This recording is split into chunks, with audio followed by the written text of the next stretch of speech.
Bismillahirrahmanirrahim. Assalamualaikum warahmatullahi wabarakatuh. Waalaikumsalam warahmatullahi wabarakatuh. Alhamdulillah, alhamdulillahilladzi arsala rasulahu bil huda wa dinil haq liyuzhirahu 'ala dini kulli wa kafa billahi syahida. Wassalatu wassalamu ala Rasulillah wa ala sahbihi ajmain amma ba'du. Alhamdulillah bil alamin.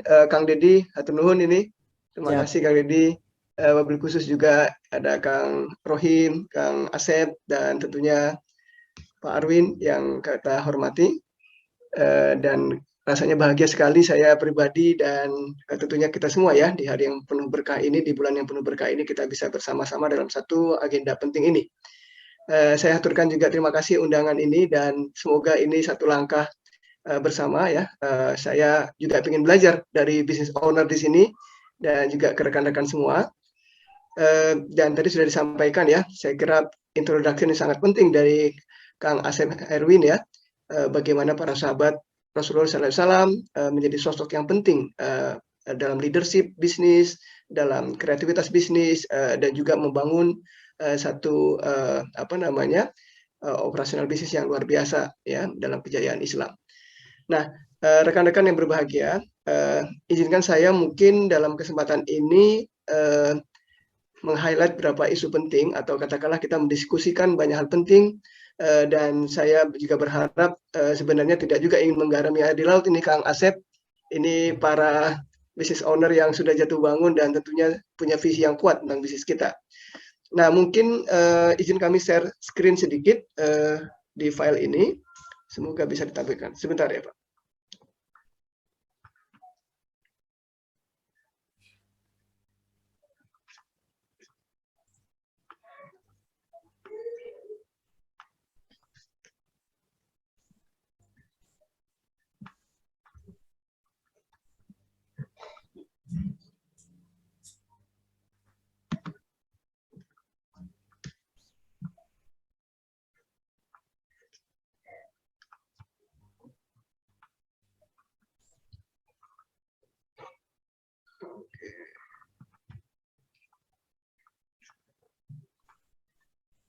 Sebentar ya, ini kok belum muncul ya.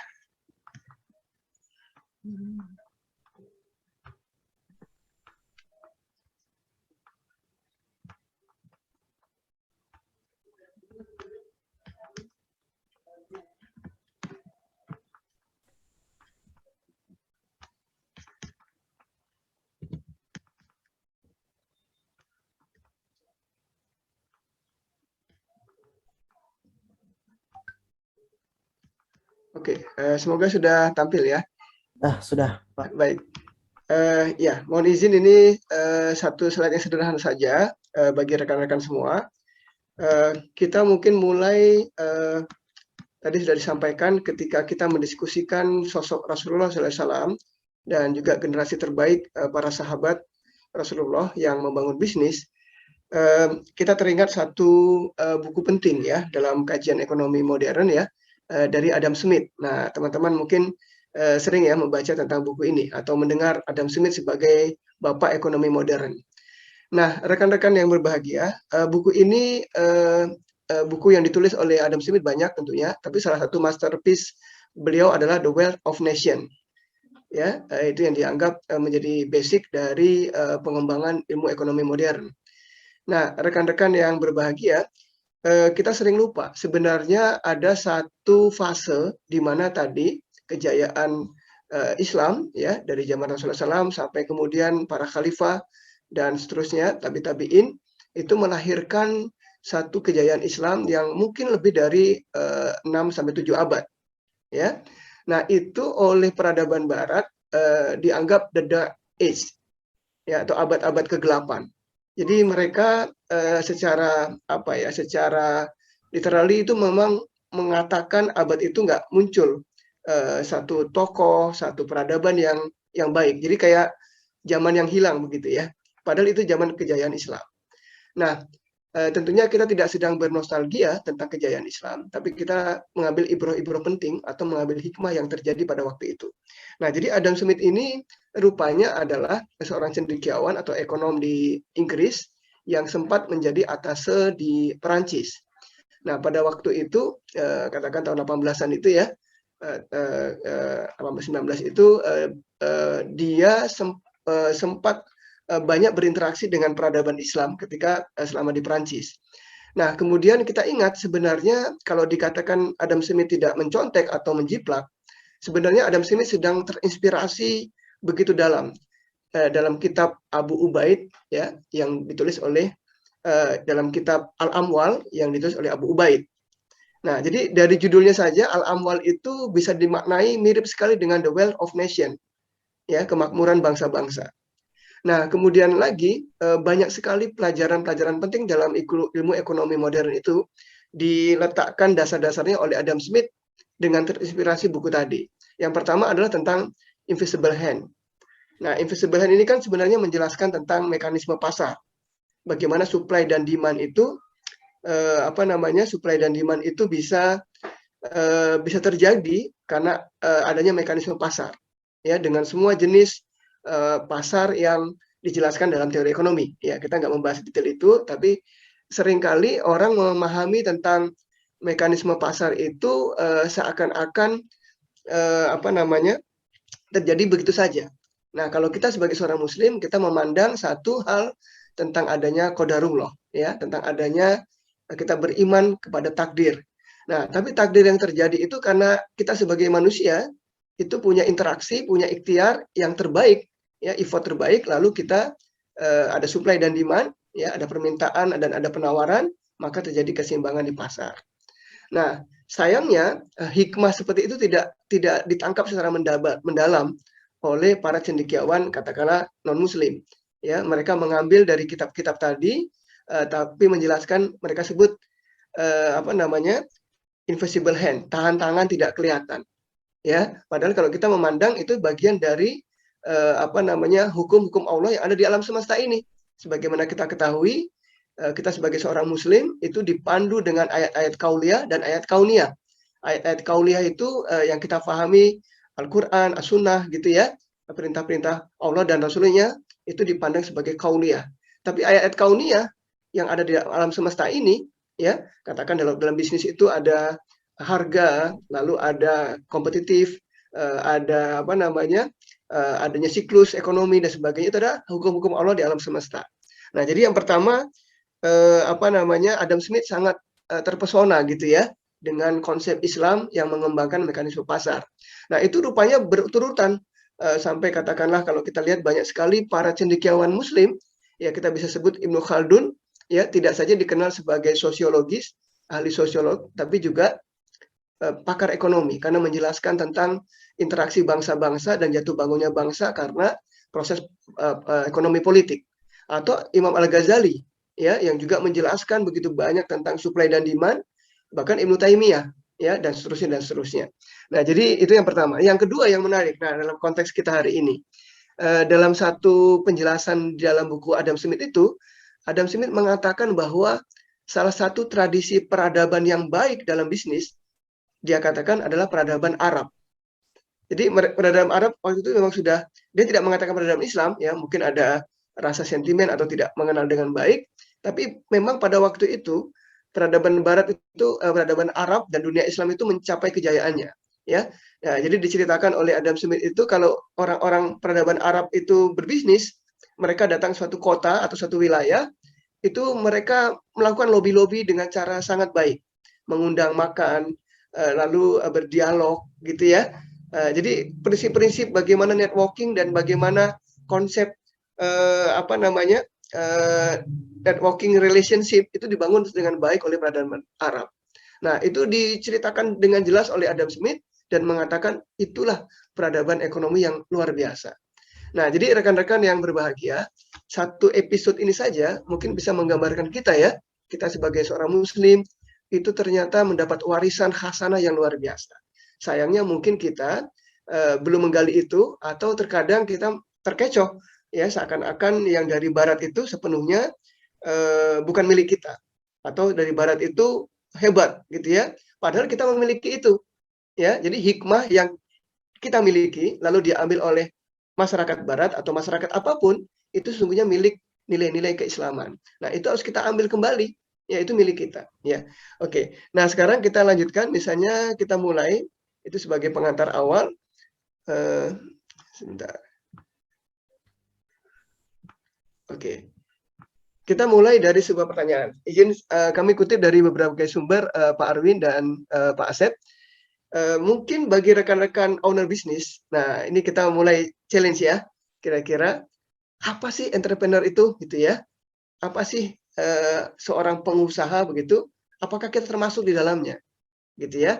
Jadi dalam banyak buku literatur tentang business development, mungkin kalau kita bicara jiwa entrepreneur ini, kita ditanya dengan demikian.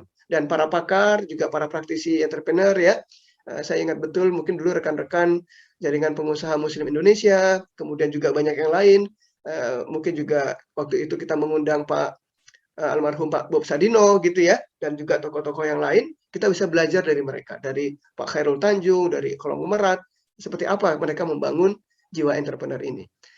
Nah, pertanyaan pertama adalah, apakah karena kita dilahirkan sebagai entrepreneur? Nah, ini kita diskusi agak panjang lebar ya rekan-rekan ya. Ini tadi kita juga bahagia sekali nih, selain dari Jawa Barat, tadi ada juga yang dari Palembang ya. Jadi Tohaga ini luar biasa ya. Mudah-mudahan ini bagian dari kiprah ya UMKM Tohaga yang berkontribusi untuk mengembangkan UMKM di tanah air yang kita cintai ini. Nah, rekan-rekan, apakah entrepreneur dilahirkan begitu saja? Kira-kira begitu. Atau karena orang tua kita pebisnis, kita lahir dengan demikian. Oke, kita diskusi sebentar ya. Nah, rekan-rekan yang berbahagia, kalau kita lihat, setiap kita sebagai manusia, sebagai insan, itu punya jiwa untuk mengambil peluang dalam bisnis. Ya, kita ingin survive, kita ingin berkontribusi. Ya, kita tidak sekedar katakan kalau dalam peradaban Barat atau dalam ekonomi literatur Barat, kita dikatakan economic animal. Nah, mau nggak teman-teman disebut economic animal? Rasanya tidak tepat, ya kan? Kita hanya mengejar profit, mengejar orientasi apa itu namanya kemakmuran atau kebahagiaan diri sendiri, tidak. Ya, mungkin lebih tepatnya kita memang dilahirkan Allah, dilahirkan di muka bumi ini lalu diberi fitrah oleh Allah Subhanahu wa taala, kita punya insting untuk memakmurkan bumi. Ya, kan jelek-jelek gini kita ini cucu-cucu khilafah, ya. Kita menjadi khilafah Allah di muka bumi, manusia-manusia terbaik. Seorang muslim itu dilahirkan sebagai kuntum khairu umat, umat yang terbaik. Karena apa? Karena kita punya karakter-karakter unggulan. Kalau kita mau jadi umat yang unggul, kita harus punya karakter unggulan. Kalau kita mau jadi pebisnis yang unggul, kita harus punya karakter pebisnis unggulan. Kira-kira gitu ya, terjemah bebas dari kuntum khairu umat tadi. Nah, karena bangsa-bangsa lain, masyarakat umat agama lain pun juga demikian. Mereka juga melakukan satu program kemajuan ya, progresif gitu untuk mengembangkan jati dirinya dan mengembangkan cita-cita umat bangsanya dan seterusnya. Nah, rekan-rekan, kalau kita perhatikan setelah kita memiliki insting atau katakanlah fitrah ya lebih tepat untuk memakmurkan bumi, nah kita diajarkan untuk saling tolong-menolong, tidak dalam pengertian masyarakat Barat yang sangat individualis, gitu ya. Apalagi prinsip Islam ya. Kenapa kita salam ditutup, kita sholat ditutup dengan salam ke kanan dan ke kiri? Itu diantaranya adalah menebarkan rahmat. Jadi apapun yang kita lakukan, hidup kita di muka bumi ini, ibadah kita dan bisnis kita, itu sepantasnya harus memang memberikan rahmat. Begitu ya. Nah, ini yang kita kenal dalam konteks dalam ilmu ekonomi disebut dengan altruism. Kalau nggak salah istilahnya begitu ya Pak Asep ya. Nah, itu masyarakat atau manusia itu dia tidak sekedar menjadi economic animal, ya mencari untung, bekerja, hidupnya suntuk gitu ya, mencari penghidupan, bukan. Tapi sesungguhnya manusia itu dia punya jiwa untuk memakmurkan bumi, ya berproduksi, berproduktivitas, lalu memberikan juga kepada orang lain. Dia akan care kepada orang lain. Nah, saya punya cerita sedikit menarik nih mungkin untuk teman-teman yang mungkin saya pernah ceritakan ya. Kebetulan kami menyelesaikan pendidikan sempat di Jepang, lalu seorang profesor saya ya yang membimbing disertasi saya itu menulis paper yang sangat menarik tentang altruism ini. Nah, kira-kira sesuatu yang membuat saya terhenyak gitu ya, bahwa sesungguhnya kita dalam Islam itu punya khasanah yang sangat luas. Jadi altruism susah ya, kita mengucapnya juga susah, menjelaskan juga susah. Jadi rupanya altruism itu lahir dari satu konsep katakanlah budaya Yunani Romawi dan tentunya berasal dalam pemikiran Kristen juga. Jadi alter. Alter itu adalah orang lain. Mungkin dalam bahasa Arabnya itu adalah bighoir, ya. Jadi orang yang jadi di luar kita gitu. Jadi dalam prinsip altruisme itu kita nggak cuma self interest, hanya mikirin diri sendiri, tapi kita juga mikirin orang lain. Nah, rasanya kalau dalam terjemahan bahasa Arab atau bahasa Islam itu susah nyari padanannya, agak nggak pas. Nah, saya agak kaget ketika profesor saya, seorang profesor Jepang, dia berkolaborasi dengan rekan kami juga, membuat paper, mungkin Islam punya konsep yang spesifik dalam ekonomi Islam, yang disebut dengan al-itsar. Wah, saya kaget. Jadi kita rupanya punya materi yang sangat dominan kan, luas sekali, punya madah-madah kajian-kajian keislaman yang luas, khasanah Islam yang luas. Dalam bab-bab ukhuwah Islamiyah kita ingat ada namanya al-itsar, yaitu mendahulukan kepentingan saudaranya. Wah, saya luar biasa ya, apresiasi sekali. Paper itu menjelaskan dengan sederhana tentang konsep Islam yang sebenarnya mewakili tentang spirit altruism lebih dari konsep Barat, kira-kira begitu. Nah, ini yang kedua ya teman-teman, bahwa kita sebagai pebisnis pun kita punya fitrah itu. Jadi ini potensi kita. Jadi kita terlahir dengan potensi tadi. Nah, yang ketiga, kita itu punya setidaknya selain fitrah tadi, kita tuh punya jiwa juang, ya, punya jiwa kemandirian lah, kita katakan begitu. Ya, manusia itu nggak suka gitu ya,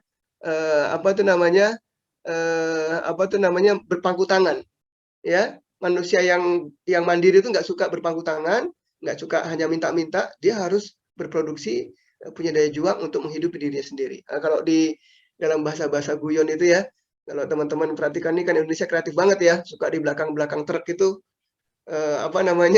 guyon-guyon para abang dan supir kenek gitu ya. Itu kan bekerja adalah bekerja adalah citra lelaki sejati gitu ya. Macam-macam lah gitu ya. Menggambarkan bagaimana masyarakat kita Indonesia, masyarakat ini memang punya semangat juang yang tinggi ya. Nah, itu gambaran kita. Nah, jadi teman-teman intinya adalah kita sebagai entrepreneur itu menjadi sangat penting karena itu menggambarkan tiga hal tadi ya, berproduksi, lalu punya fitrah untuk berbagi dan juga punya semangat juang. Nah, karena apa? Karena kita memakmurkan bumi ini. Dalam prinsip-prinsip Islam kita mengenal harta yang di tangan orang-orang yang soleh itu lebih baik dibanding harta yang dimiliki orang-orang yang fasik misalnya. Ya, jadi kita sebagai seorang muslim itu punya etos dan punya spirit yang luar biasa ya, memakmurkan bumi ini. Nah, sekarang kita lihat dalam kenyataannya itu seperti apa pandangan orang-orang atau masyarakat kebanyakan tentang entrepreneur. Dengan aplikasi UMKM Tohaga, waktunya UMKM naik kelas. Dapatkan aplikasinya di Play Store secara gratis. Yuk download aplikasinya sekarang. Nah, oke, yang pertama nih, ini kita dalam bahasa guyon ya, dalam bahasa diskusi aja. Apakah entrepreneur itu sebagai sebuah lifestyle saja? Ya, jadi gayanya emang gaya entrepreneur. Mohon maaf, ini lagi rame-rame kan ya, kemarin itu crazy rich atau crazy yang beneran gitu ya.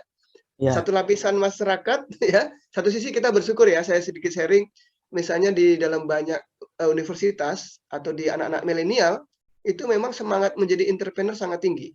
Ya, sebagai contoh kecil saja, misalnya di SEBI misalnya ya, tempat saya mengajar itu program studi bisnis syariah itu menjadi favorit. Semakin hari semakin banyak anak-anak kita yang pengen menjadi pebisnis. Kemudian di sini juga ada rekan-rekan dari SEBI mungkin, ada Mbak Atia, ada Pak Fahmi, dan rekan-rekan lainnya. Nah, itu kita melihat bahwa bisnis school atau manajemen bisnis syariah itu menjadi penting. Nah, kita tidak boleh berhenti sampai di situ. Itu kita syukurin ya, kita bersyukur atas fenomena tadi, karena survei menunjukkan atau studi menunjukkan banyak sekali masyarakat maju, negara-negara modern itu kira-kira mereka punya katakanlah 2% penduduknya itu menjadi entrepreneur. Ya, seperti Singapura, negara-negara Eropa Barat, Jepang, jiwa entrepreneur sangat tinggi. Jadi lapisan middle class dan kemudian masyarakat yang punya influence yang tinggi dalam civil society itu membangun jiwa entrepreneur yang bagus. Nah, kita mungkin masih jauh, mungkin kalau data agak lama, katakanlah mungkin baru nggak sampai 1% ya, bahkan nggak sampai 0,5%, jadi masih jauh sekali. Nah, itu pun dengan kerangka katakan distorsi. Gapnya terlalu jauh antara pengusaha besar, pengusaha menengah, dan pengusaha kecil. Ya kan? Mungkin setelah reformasi pun sejak tahun 98, nggak jauh berubah itu. Ya, katakanlah lebih dari 95% itu pengusahanya UMKM, kira-kira begitu. Hanya katakan tidak lebih dari 1-2% itu pengusaha konglomerat. Nah, pengusaha konglomerat atau pengusaha besar itu menguasai, katakan kue ekonominya kebalik, 90% dikuasai mereka. Yang 10% dikuasai oleh tadi, yang 90% lebih pengusaha UMKM. Jadi timpang sekali, ya. Oke, jadi lifestyle entrepreneur itu kita harus pahami dengan satu gambaran menumbuhkan jiwa wirausaha yang sangat kuat di suatu bangsa. Tapi tidak hanya motivasi. Nah, ini yang kita perlu garis bawahi, teman-teman. Ya, kita harus garis bawahi bahwa entrepreneurship dibangun tidak hanya dengan motivasi, tapi para business owner seperti yang hadir saat ini, saya memberikan respek sangat tinggi dan Tohaga menjadi satu kumparan yang penting. Ya, tadi ada coaching, ya kan, ada diseminasi idea, ada networking, dan kemudian mengakselerasi itu menjadi satu kekuatan. Dan itu butuh proses. Oke, saya cerita yang sederhana saja, tapi ini sebagai satu common sense yang terjadi. Rekan-rekan, kita juga belajar banyak dari rekan-rekan kita, saudara-saudara kita non-muslim, saudara kita dari bangsa manapun, dari suku apapun. Sebagai misal ya, kita mengenal ada satu grup bisnis yang sangat kuat, namanya Mayapada Group ya, kalau nggak salah ya. Mayapada itu dipimpin oleh Pak Datu Tahir kalau nggak salah. Ya, saya nggak mendalami, tapi ini sebagai sharing awal gitu ya. Kalau kita perhatikan, banyak pebisnis konglomerat kita ya, seperti Pak Datu Tahir ini, itu juga membangun bisnis dari nol. Ya kan? Dengan suatu networking yang kuat, jatuh bangun, lalu membangun bisnisnya dengan baik sekali. Ya, ada sektor perbankan, properti, industri, hospital dan sebagainya. Banyak lagi yang lain. Nah, kalau grupnya Pak Khairul Tanjung misalnya, ya memiliki juga grup bisnis yang luar biasa. City Corp itu seperti apa ya? Membangun retail, membangun perbankan, membangun industri perdagangan, bahkan industri kreatif, luar biasa. Ya. Nah, kita kebayang nggak Pak Khairul Tanjung yang kita hormati ini dokter gigi? Ya, mungkin teman-teman di sini kebayang ya. Dan itu mulai bisnis ketika masih kuliah di FKG UI. Ya, menjual sablonan, baju, kaos dan sebagainya ya. Ya anak Salemba lah kira-kira begitu ya. Nah, tapi kan who knows in future. Ya, orang itu berkembang, maju, dan kalau kita lihat kan memang Pak Khairul Tanjung itu mewariskan satu sikap yang luar biasa ya. Visioner, ketegasan beliau, keteguhan beliau, dan beliau memang mulai dari katakan from zero to hero. Ya kan? Nah, jadi siapapun orangnya dan begitu banyak tokoh di negeri ini tuh membangun bisnis yang luar biasa. Nah, keluarga Pak Yusuf Kalla ya, wakil presiden kita juga begitu. Ya, bagaimana menguasai bisnis dengan baik, Celi. Jadi teman-teman, ada bisnis yang memang punya pemicu karena orang tuanya pebisnis, ya. Tapi kemudian juga banyak juga orang mulai dari nol. Jadi tidak selamanya pebisnis itu dilahirkan begitu saja. Dia bisa dipicu dengan situasi, dengan lingkungan, dan diinkubasi dengan baik menjadi pebisnis yang tangguh. Intinya adalah lifestyle entrepreneur tidak boleh berhenti hanya sekedar spirit atau motivasi. Lifestyle entrepreneur tidak boleh hanya berhenti karena merasa mendapat warisan. Betapa banyak bisnis keluarga itu hanya satu generasi nggak bisa tumbuh lagi, ya. Dan dimanapun, di agama manapun, di bangsa manapun, sama aja. Nah, kita sebagai seorang Muslim, kita berharap kita memiliki lifestyle entrepreneur yang tadi punya konsep yang utuh, ya. Nanti kita lihat. Nah, kemudian ada juga pemandangan atau pandangan kita tentang entrepreneur itu adalah empire builder. Wah, kita sedang membangun kerajaan bisnis. Ini nggak salah, gitu ya. Tapi kita harus membaca lebih jauh. Yang besar itu tidak selalu memberi profit yang paling tinggi. Atau lebih jauh juga sebuah grup bisnis yang besar belum tentu juga bisa bertahan lama dalam tantangan-tantangan perubahan saat ini, ya, dan berbagai zaman. Juga perusahaan bisnis yang besar tidak menjamin memberikan manfaat terbaik bagi masyarakat. Nah, ini adalah pilihan-pilihan kita. Ya, jadi intinya adalah teman-teman, ukuran-ukuran tentang bisnis itu bisa macam-macam. Bisa tentang kesehatan aspek keuangan, bisa tentang aset yang dimiliki, bisa tentang pencapaian-pencapaian lain atau inovasi teknologi dan sebagainya. Nah, kita dituntut pengertian empire builder itu tidak dalam konteks yang dulu, ya.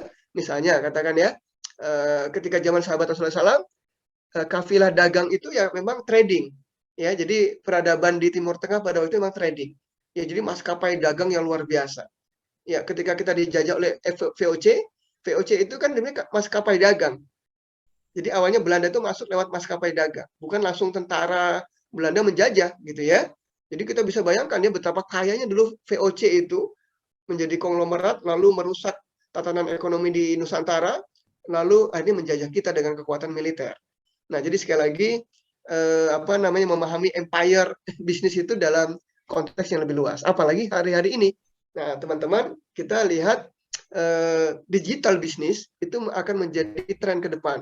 Dan digital ekonomi itu juga menjadi satu hal yang sangat penting kita pelajari, kita kuatkan. Jangan sampai kita ketinggalan langkah atau kita tidak memaknainya dengan tepat dan kita tidak bisa mengambil kesempatan tadi.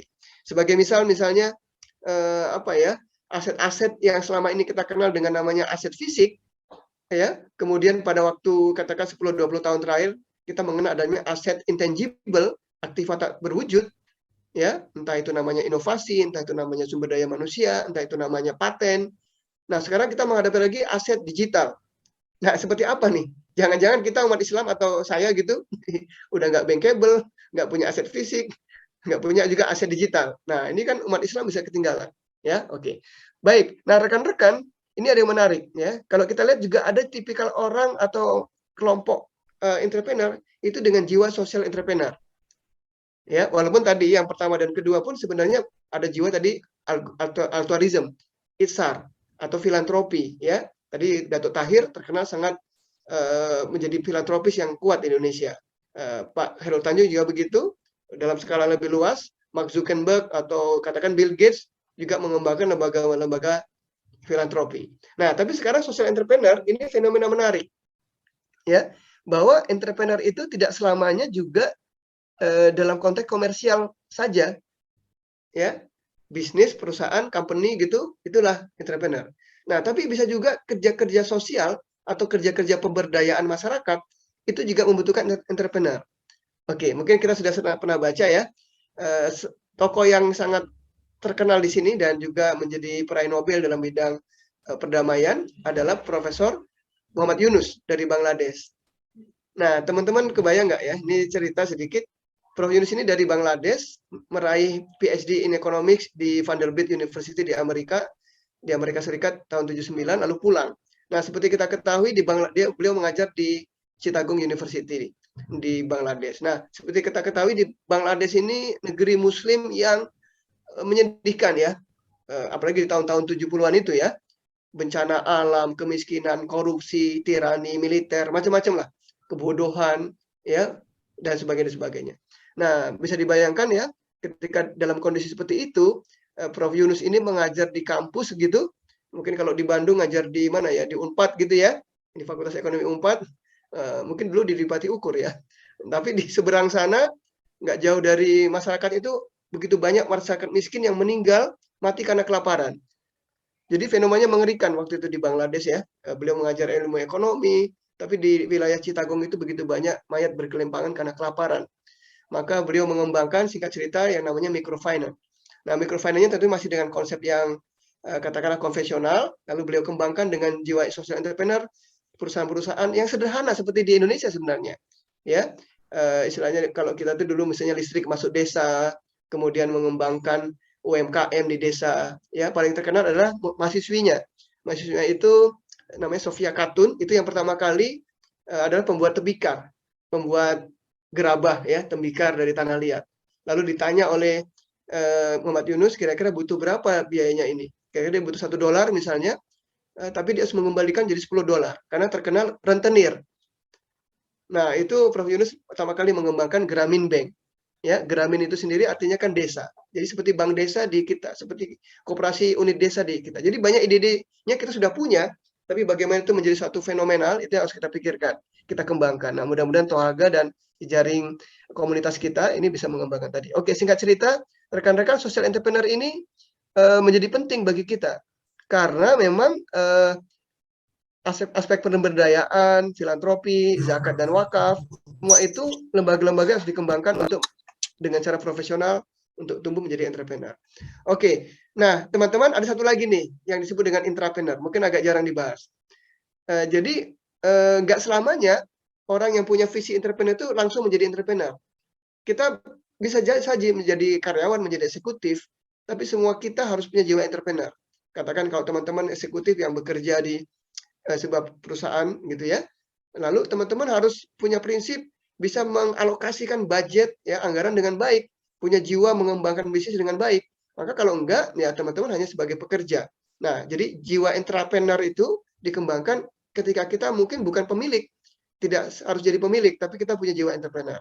Nah, semua ini adalah tipe-tipe entrepreneur bisa kita kembangkan dan harusnya teman-teman bisa milih nanti pada akhirnya.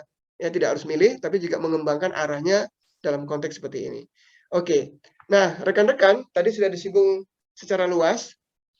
Secara normatif, alhamdulillah kita diwariskan satu sistem kehidupan al-Islam sebagai the way of life yang luar biasa. Ya, tidak ada agama seperti Islam. Demikian menurut Syekh Dr. Yusuf Qaradawi yang memerintahkan umatnya supaya belajar dan mengambil pelajaran dari alam semesta ini. Ya, afala yatadabbarun, afala yatafakkarun, fanzuru kaifa kana akibatul ladzina mukadzibin. Seterusnya begitu banyak dalam Quran menceritakan tentang kita menggunakan semua potensi kita, akal, pikir kita, potensi nalar kita untuk memakmurkan bumi ini. Oke. Nah, rekan-rekan yang lebih menarik lagi, Masya Allah, ini harus kita garis bawahi, Islam yang sempurna dan Islam yang paripurna itu sebagai sistem kehidupan, itu memandang bisnis itu adalah ibadah. Tadi sudah disinggung ya, Kang Deddy, dalam surat Jumat atau Nuhun itu kan jelas sekali. Fantasiru fil ard. Ya, kalau sudah ditunaikan sholat, maka kita diperintahkan untuk bertebaran di muka bumi, mencari karunia Allah. Ya, dan kemudian kita diingatkan supaya banyak-banyak berzikir pada Allah supaya beruntung. Ya, jadi begitu banyak keindahan Quran, keindahan ajaran al-Islam itu menjadi inspirasi bisnis kita sebagai manusia, ya. Atau lebih spesifik ya, dari saya cerita profesor kami yang di Jepang, kalau kita baca surat Al-Hasyr itu ada ayat yang menceritakan agar harta itu tidak beredar di kalangan orang-orang tertentu saja di kalanganmu, gitu ya. Itu ayat saya agak kaget. Jadi profesor itu sangat rajin membaca. Begitu dia membaca ayat itu, beliau sangat antusias gitu ya. Betapa indahnya Quran menceritakan kita punya sikap egaliter, sikap kepedulian dan ya katakanlah prinsip-prinsip keadilan dalam ekonomi. Ya, oke. Jadi singkat cerita teman-teman, sudah disinggung tadi secara normatif, bisnis ini adalah ibadah. Nah, gimana kita tidak bersemangat ya? Gimana para sahabat Rasulullah SAW juga tidak menjadi sangat bergairah karena diperintahkan ini bagian bisnis. Dan kita umat Islam di Indonesia, kalau kita ingat salah satu unsur penting yang menjadikan daerah Nusantara ini menjadi daerah Muslim adalah para pedagang Muslim. Jadi dakwahnya itu dikembangkan oleh dakwah Islam ke Indonesia, ke tanah air. Entah lewat dari Cina, entah lewat dari Gujarat, India. Jadi luar biasa ya, tanah air kita ini, Indonesia ini diislamisasikan oleh para pendakwah dengan satu model dakwah melalui ekonomi juga. Nah, tidak mengherankan juga bahkan kalau kita ingat kalau dalam tradisi Nahdlatul Ulama ya, kita diajarkan bagaimana mengembangkan amar ma'ruf nahi mungkar, mengembangkan amalia kebajikan itu juga dengan amal soleh ya, tidak hanya ibadah-ibadah khosoh tapi juga ibadah-ibadah am. Nah, dalam tradisi Muhammadiyah misalnya kita akan ingat betul bagaimana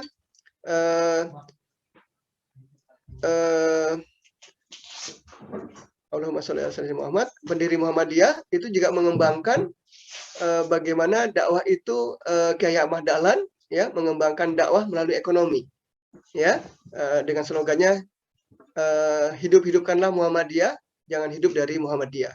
Dan kita ingat betul Kiai Haji Ahmad Dahlan itu adalah pedagang batik, ya, yang itu di samping berdakwah juga mengembangkan bisnisnya. Jadi sekali lagi kita mendapat inspirasi dan mendapat keteladanan yang luar biasa tentang bisnis adalah ibadah.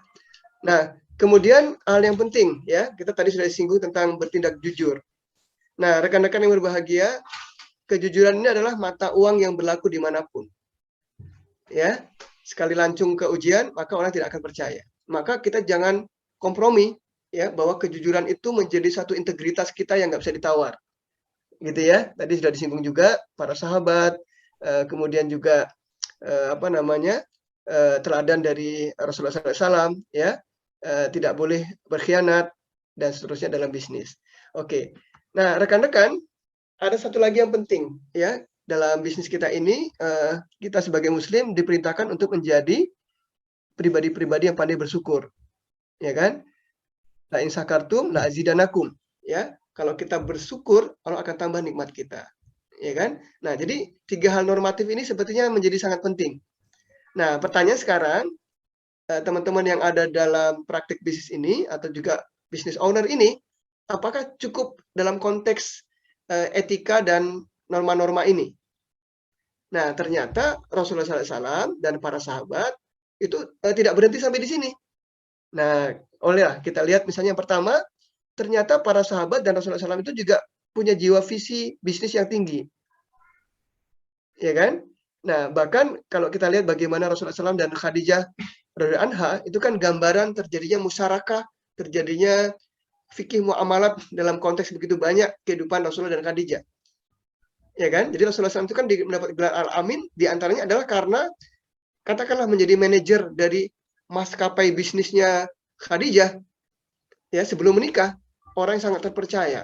Dan bagaimana itu juga dibangun dengan visi bisnis yang sangat kuat, gitu ya.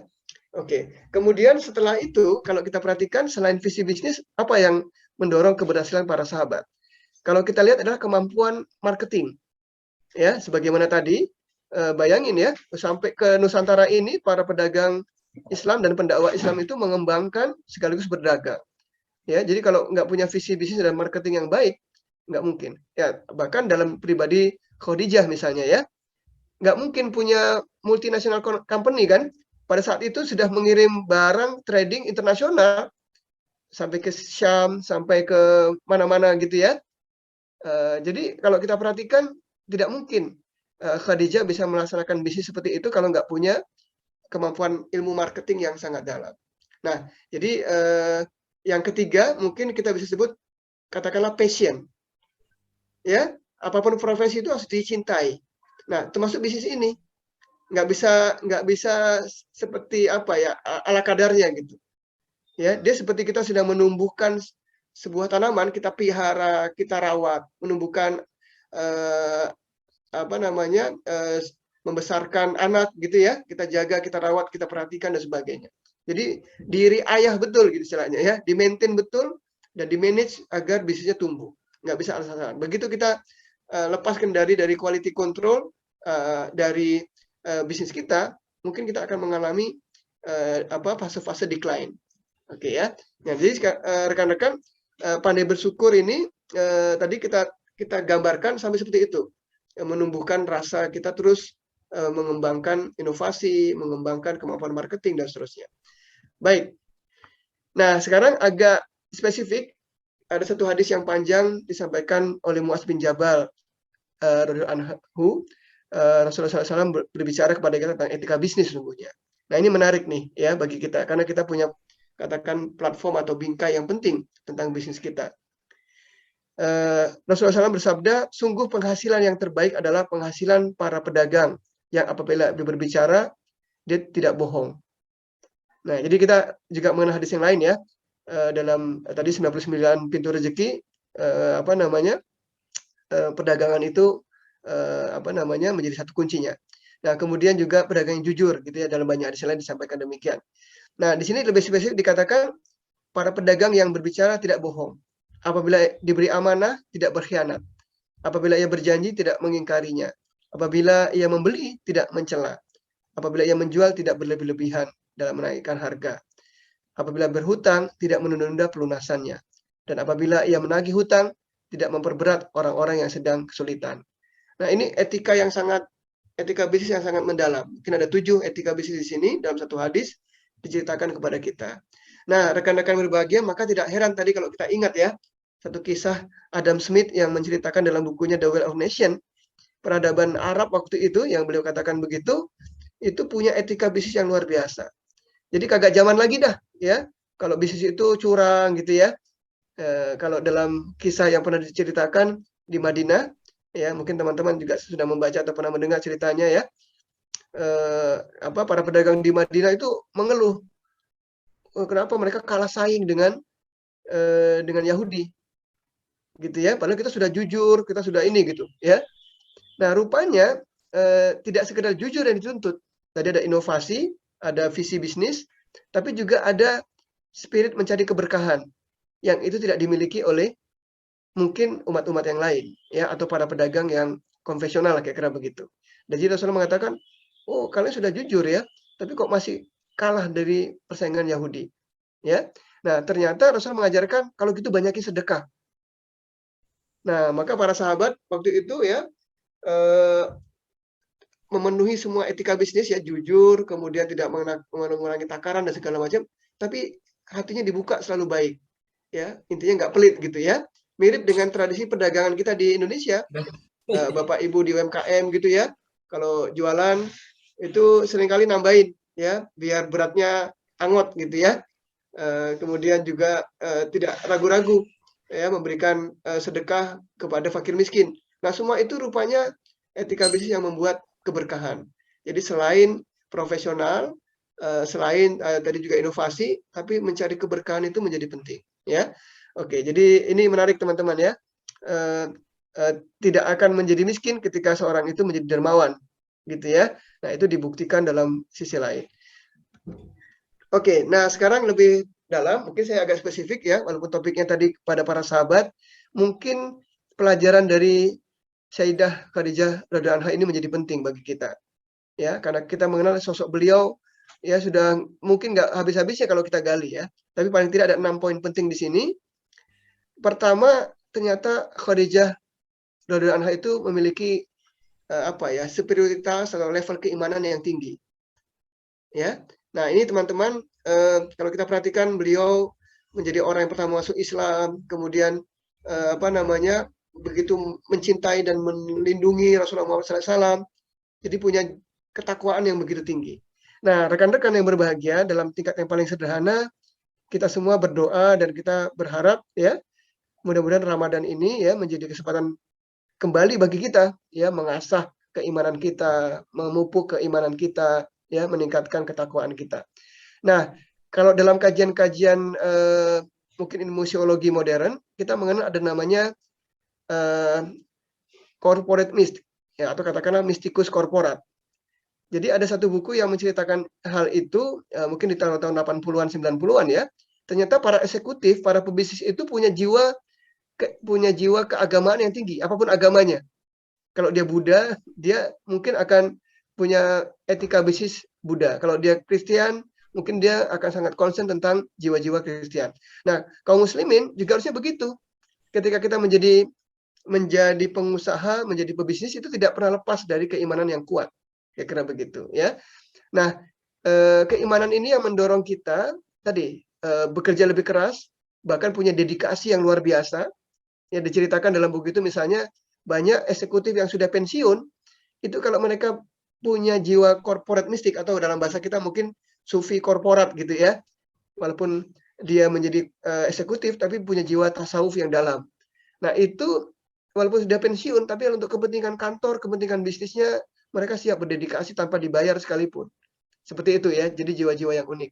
Nah, kalau konteksnya kita teman-teman, mungkin kita punya pandangan yang sama kan ya, bahwa kita punya itqanul amal, ya, amal yang sempurna, profesionalisme, ya, kemudian ihsanul amal, kita beramal sebagaimana kita sedang dimuraqabah selalu oleh Allah Subhanahu Wa Taala.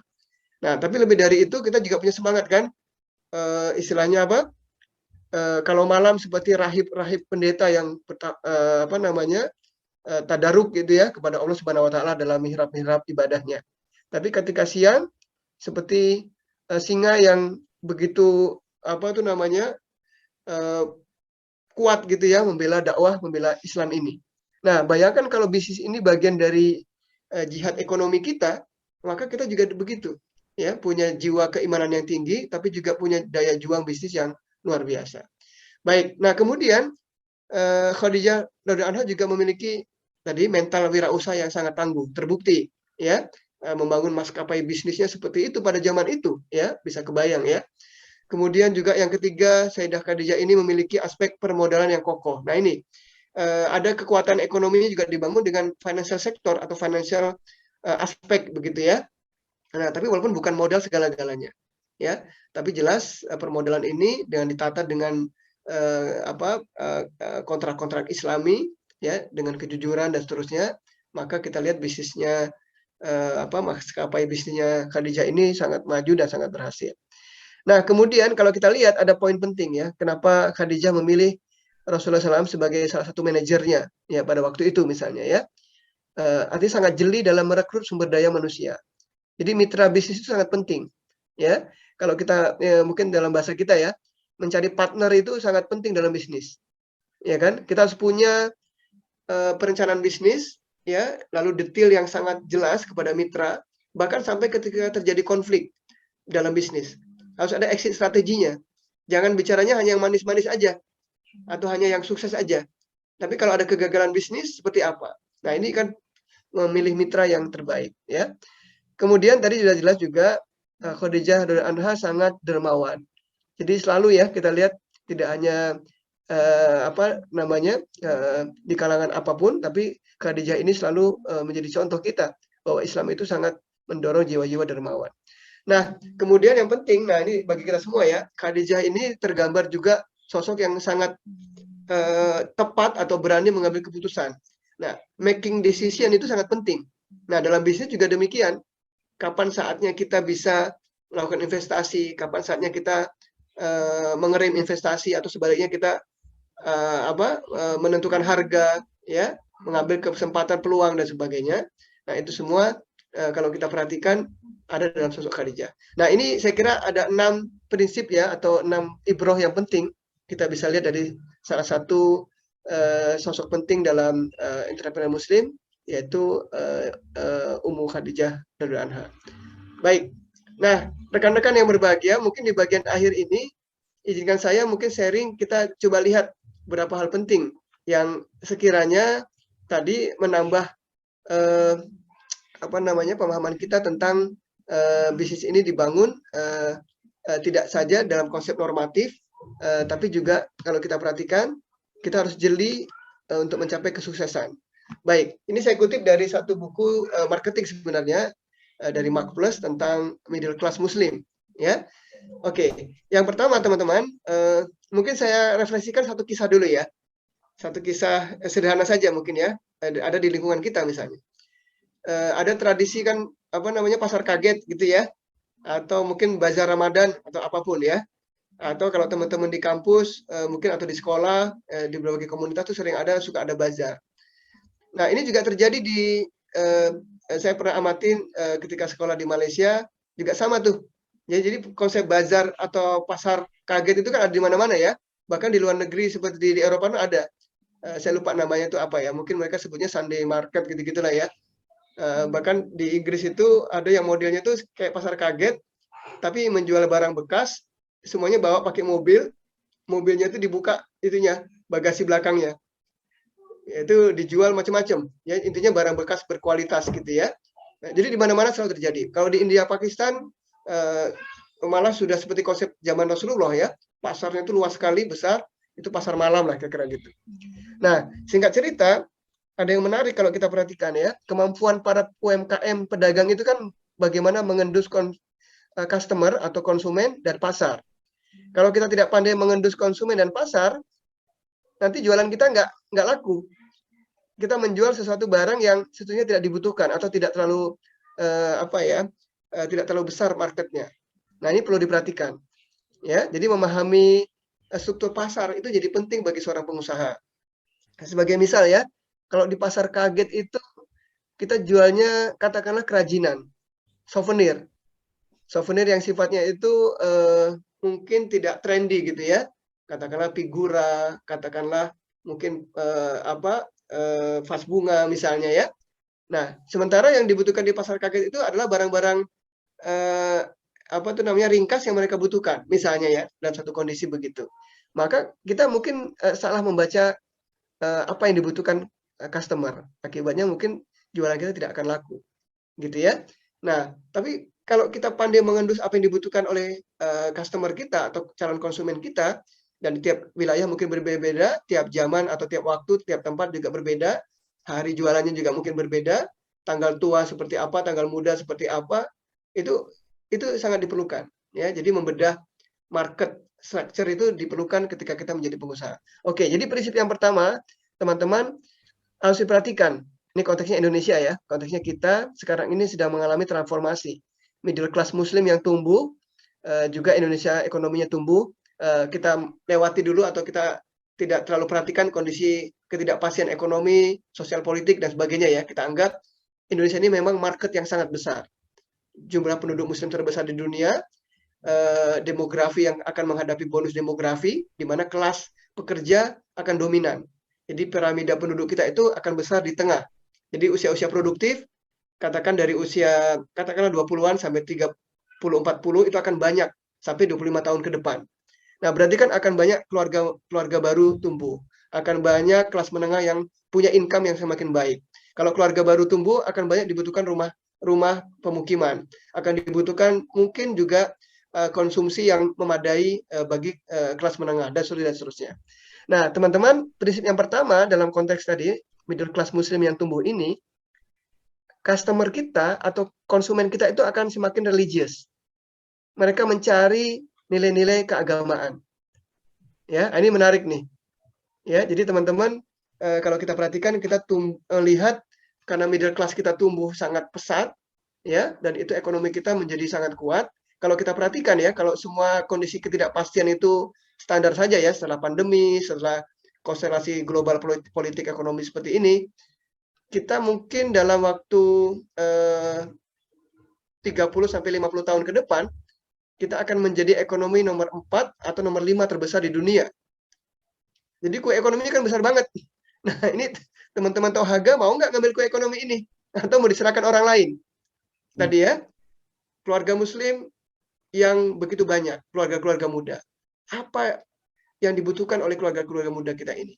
Ya, pendidikan, perumahan, sandang pangan, papan, dan sebagainya. Itu semua kan kue ekonomi. Ya, lalu tadi pengembangan wilayah, kota-kota yang tumbuh. Ketika kota tumbuh butuh prasarana, infrastruktur, dan sebagainya. Jadi pasarnya memang gede banget. Maka kalau bisa kebayang ya, kita akan menjadi target market berbagai macam produk dari luar negeri maupun dalam negeri. Jadi istilahnya kalau jualan ke Indonesia itu, kalau jualannya benar, akan terserap oleh pasar. Nah, sekarang kita perdalam, customer konsumen kita itu semakin religius. Ya, bahkan kalau kita lihat dalam marketplace itu digambarkan ada empat segmen customer Muslim yang religius ini. Ya, katakan pertama yang apatis, kagak peduli. Ya, ada Muslim yang begitu kan? Ya, mungkin belum didakwahkan atau mungkin belum memiliki pemahaman Islam yang samil. Dia nggak peduli. Mau halal haram itu akan semakin sedikit. Konsumen Muslim yang apatis semakin sedikit. Nah, ada konsumen Muslim yang katakanlah sangat emosional, yang sangat punya pandangan harus sesuai dengan syariah secara strict. Itu juga akan semakin banyak. Nah, ada lagi konsumen Muslim yang kita sebut dengan kompromis. Ini masyarakat Muslim yang agak tradisional, ya, pokoknya dari umat Islam gitu ya. Nah, ada lagi kelompok Muslim yang mungkin sangat universalis, lebih ke substansi. Kalau nilai-nilai Islami maka akan diambil. Nah, kira-kira begitu ya. Jadi prinsip yang pertama teman-teman, kita akan punya satu segmen customer yang sangat religius. Baca dengan teliti, tawarkan produk dan jasa yang kita tawarkan itu sejalan dengan prinsip-prinsip keislaman itu, dan kemudian kita bisa punya program marketing yang menyentuh mereka. Bayangin teman-teman, kalau hari gini kita menjual satu produk yang bertentangan dengan semangat keislaman. Katakan tidak halal. Udah pasti kan? Kita salah jalan gitu. Orang semangatnya lagi spirit keislaman dan memang itu harusnya umat Islam demikian, kita tidak punya produk yang seperti itu. Nah, kebayang nggak nih teman-teman ya, mungkin Kang Asep ya, kita nggak kebayang mungkin 20 tahun, 30 tahun yang lalu ya, seperti Wardah itu menjadi satu bisnis yang sangat kuat dalam arti kosmetika yang islami misalnya. Atau perusahaan-perusahaan besar, apa istilahnya, produk-produk rumah gitu ya, misalnya sampo, sabun gitu ya, katakanlah kalau nyebut merek Unilever atau apapun yang lain, itu mengembangkan ada sampo yang untuk hijab gitu ya, dan sebagainya. Itu kan gambaran bahwa market kita begitu besar. Oke, ada banyak contoh lain, tapi ini bagian penting dari kita setelah kita tadi memahami normatif tentang kesuksesan bisnis yang dikembangkan oleh para sahabat, tapi juga ketajaman membaca customer ini penting. Ya, oke, yang kedua competition. Nah, teman-teman, kita harus ketahui ada mekanisme pasar, berarti ada competition. Nah, kompetisi ini hanya bisa kita menangkan kalau kita mengambil hati atau berhasil mengambil hati dari customer kita. Kalau kita abai dengan kompetitor, ya, maka tidak mungkin kita bisa memenangkan kompetisi tadi. Walaupun dalam perspektif sekarang, ini zamannya collab, gitu ya, Pak Kang Deddy ya. Jadi anak-anak milenial bilangnya ini eranya era collab, bukan win or loss, tapi kadang-kadang kita bisa kembangkan win and win, ya, semuanya menang, semuanya happy, semuanya berhasil. Nah, mirip dengan satu manajemen Jepang ya, mungkin Kang Arwin juga lebih memahami ya. Masyarakat Jepang itu terbiasa dengan harmoni. Jadi mereka itu cenderung semuanya supaya bisa happy, semuanya bisa dapat bagian menang, gitu ya. Jadi bukan menang kalah, tapi win and win. Ya, nah untuk itu competition ini harus dipahami dalam arti yang seperti itu. Ya, apalagi sama Muslim. Nah, padahal kalau kita perhatikan dengan kompetisi itu satu langkah yang paling penting sebenarnya kan mendorong kita punya performa atau kinerja lebih baik. Kalau orang dalam iklimnya monopoli, itu seringkali kita lupa. Ya, mentang-mentang kita memegang lisensi atau punya pasar yang besar, kita nggak mau meningkatkan kualitas kita. Jadi competition difahami tadi sekali lagi semangatnya untuk memperbaiki kualitas kita. Dan competition ini harus eranya kolaborasi sinergi seluas-luasnya. Ya. Nah, juga kita harus perhatikan dengan itu kita bisa mendapat kue ekonomi yang cerukannya lebih besar atau cerukannya semakin membesarkan pangsa pasar kita. Ya, sebagai contoh ya teman-teman, ini agak sederhana saja. Kita bangga nih di Indonesia ini halal industri atau industri kreatif Islam itu semakin tumbuh, ya, karena peran negara, karena peran MUI, karena peran Kemenak dan sebagainya ya, kira-kira begitu. Sebagai contoh misalnya industri fashion Muslim, ya kan? Indonesia ini kan paling menarik ya, mbak-mbak ya, jilbabnya itu macam-macam, aneka rupa, aneka model. Kalau di beberapa negara Muslim lain mungkin nggak segitunya, karena kita sangat kreatif. Jadi desainernya memang paling keren di Indonesia memang, ya sangat kreatif. Nah, tapi kita harus pertajam. Raw materialnya, bahan baku dari garment itu dari mana nih? Jangan-jangan impor semua. Dari Turki mungkin oke, tapi dari Tiongkok mungkin kita mikir lagi. Jangan-jangan kita mengembangkan industri yang kue ekonomi tidak kita grab gitu ya. Sementara industri tekstil dalam negeri ya di Jawa Barat misalnya, Indonesia ini pernah punya kebanggaan kan, tekstil yang kuat di daerah Jawa Barat, tapi karena kebijakannya mungkin misleading, kita hilang kemampuan industri tekstil kita. Nah, seperti itu kita harus dalam perspektif competition kita lihat ya. Oke, kemudian yang ketiga prinsip tentang positioning. Nah, kita harus punya marketing strategi yang baik karena menyangkut positioning dari bisnis kita. Ya. Nah, sekali lagi ini menyangkut satu contoh misalnya brand kita ya, itu harus inklusif. Ya. Ikonnya harus ikonik dari brand kita. Nah, ini Tohaga aja sudah membentuk brand yang menarik ya. Atau yang lain, Bapak Ibu tadi ada satu contoh UMKM kita ya, industri rumahan, industri macam-macam lah ya. Itu dengan brand yang menjadi lekat dengan para pelanggan kita. Oke, masih terkait dengan marketing strategi adalah make it difference. Kita harus punya diferensiasi yang baik, ya. Jadi jangan ragu menumbuhkan inovasi, lalu kita punya diferensiasi yang kuat sehingga memang kita itu istilahnya punya authenticity, ya, yang dengan itu orang akan mencari produk kita, jasa ataupun barang, ya, produk maupun jasa. Nah, ini tidak langsung jadi tentunya ya. Harus banyak inovasi, harus banyak jatuh bangun membangun bisnis ini. Sebagai contoh lah ya, kalau misalnya kita lihat industri kuliner, ya, itu kan kalau mau sukses harus ada differentiation, ya kan, dalam rasa, dalam packaging, dalam merek, ya, dalam penyajian, ya, yang sederhana menjadi penting, ya. Bisa dikombinasikan dengan semua inovasi, ya. Ini luas sekali, teman-teman mungkin punya banyak pengalaman lebih dari saya tentunya dalam hal ini. Kemudian tadi kita bicara tentang prinsip nilai-nilai keislaman juga begitu.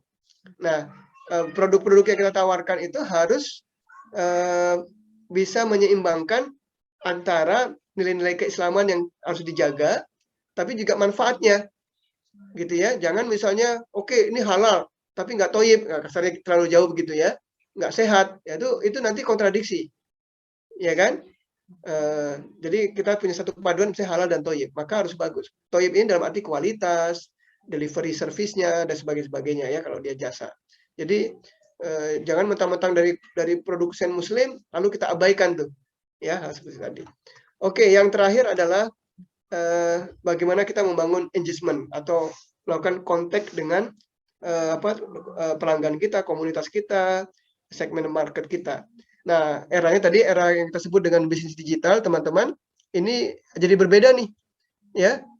Model marketing yang dulu kita bayangkan, kalau dulu kan kita bayangin bisnis itu pertama karena kuat modalnya, kuat inovasinya, ya kan. Lalu kedua agak berubah tuh, ternyata inovasi itu makin lama makin murah. Kalau dulu teknologi itu mahal, makin murah, ya. Modal itu nggak selamanya hanya modal keuangan sekarang, tapi modal ide, networking dan sebagainya. Ya, jadi mesin bisnisnya itu nggak lagi hanya modal uang dan teknologi, ya. Jadi kita ada dalam istilahnya Blue Ocean Strategy, ya. Nah, dalam Blue Ocean Strategy teman-teman, ini orang bisa beradu gitu, bisa compete dengan semua unsur elemen-elemen biaya yang bisa serendah-rendahnya, karena ada kolaborasi, karena ada sharing cost, bahkan ada banyak utilisasi dari public goods, gitu ya. Karena semuanya sangat mungkin. Nah, jadi nggak kayak dulu tuh, ya. Dulu tuh kalau orang yang punya modal kuat, punya teknologi hebat, yang menang. Sekarang enggak. Nah, yang kedua, eranya digital. Komunikasi itu orang akan memudahkan dengan cara digital. Maka kalau kita abai dalam komunikasi bisnis dengan digital, maka kita ketinggalan. Mau di sektor apapun. Ya, di kuliner, di bahkan perbankan, di manufacturing, bahkan termasuk pendidikan, semua itu harus punya prinsip-prinsip engagement yang kekinian, gitu ya. Oke, nah jadi sekali lagi teman-teman, pada akhirnya kita melihat tantangan kita akan semakin kompleks, ya. Tapi peluangnya juga semakin besar.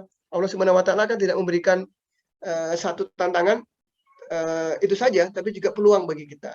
Nah, sekarang berpulang kepada kita, rekan-rekan di komunitas UMKM ini, dan kita semua di Tohaga, ayo kita bangun networking. Oke, tadi saya singgung sedikit ya. Jadi dulu kan capital teknologi. Lalu orang berpikirnya itu tentang networking. Yang punya networking terbaik itu yang menang. Nah, sekarang nggak lagi nih. Ada namanya value. Ya kan, kejujuran, integritas, kebersamaan komunitas, itu jadi penting. Sharing ekonomi. Jadi ini zamannya berganti nih teman-teman, ya. Nah, kita ada katakan tadi itu, ada di sharing ekonomi berbagi, ada di era digital, ada di era juga orang itu tadi Blue Ocean Strategy. Nah, maka bacalah semua tanda-tanda zaman itu. Nah, semua itu mensyaratkan kita untuk semakin melakukan improvement, capacity building, supaya bisnis kita semakin kokoh dan kita bisa merebut peluang-peluang tadi dengan sukses, kira-kira demikian. Mungkin demikian Kang Dedi yang dapat kami sampaikan. Semoga bermanfaat dan mohon maaf segala kekurangannya. Saya akhiri dulu, nanti kita bisa diskusi juga. Dan sekali lagi hatur nuhun semuanya. Keluarga besar Tohaga, saya berbahagia sekali bisa hadir dalam forum ini. Saya akhiri. Billahi taufiq haq. Assalamualaikum warahmatullahi wabarakatuh.